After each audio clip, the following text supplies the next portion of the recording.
2022 marked the biggest technical revolution for Formula 1 in decades, as the rulebook was rewritten to try and improve the on-track spectacle. Teams redesigned their cars with fewer technical freedoms than in previous years, opting for simpler aerodynamic solutions and the return of ground effects for the first time in 40 years. The hope was that it would allow for better wheel-to-wheel racing by reducing dirty air, and that overtaking would be more possible by making it easier to follow. Throw in the budget cap as well, and it was hoped this would be the start of a more competitive, exciting era for Formula 1. But now we've had the first full season of the new rules, can we really say that they have been a success? And what changes could follow in the future to build on the start made in 2022? From the moment the drivers first sampled the new generation of cars in pre-season testing, they could immediately tell the difference. Following other cars was easier than in previous years, thanks to a reduction in dirty air. And although there was more understeer than before and less agility in slow speed corners, the first impressions of the new cars was largely positive.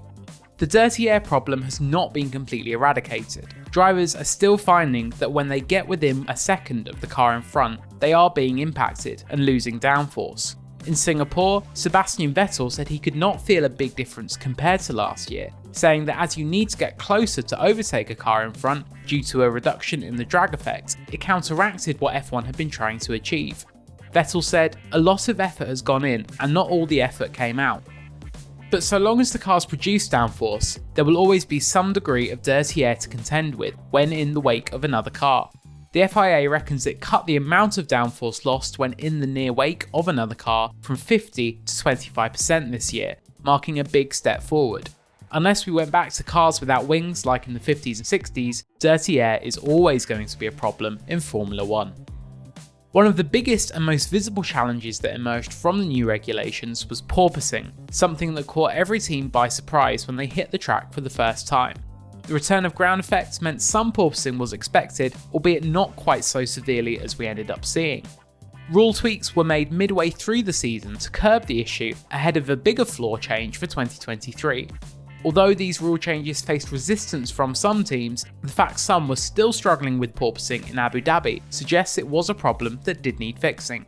But the feedback about the new rules was largely positive throughout the season.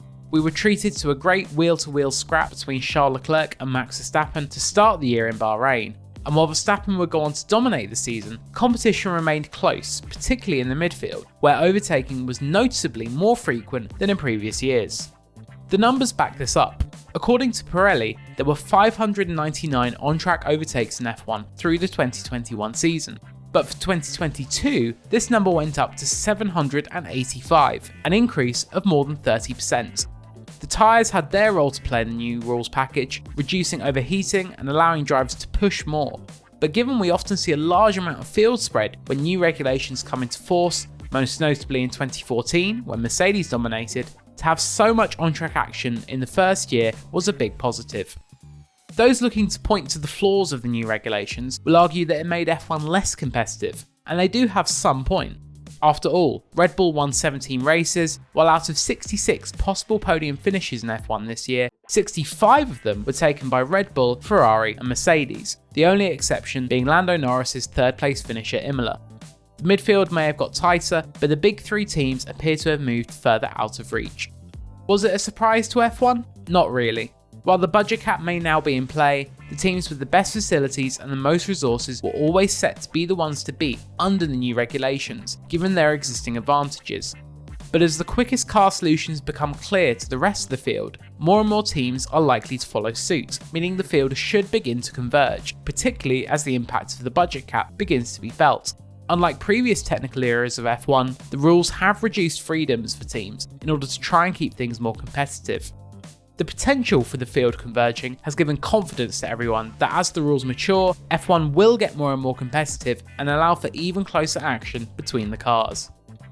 All eyes will be on the new launches at the start of 2023 to see who opts for revolution rather than evolution when it comes to their car designs. The floor changes are set to cost around half a second, but it is expected that teams will recover this and more with their updated car designs.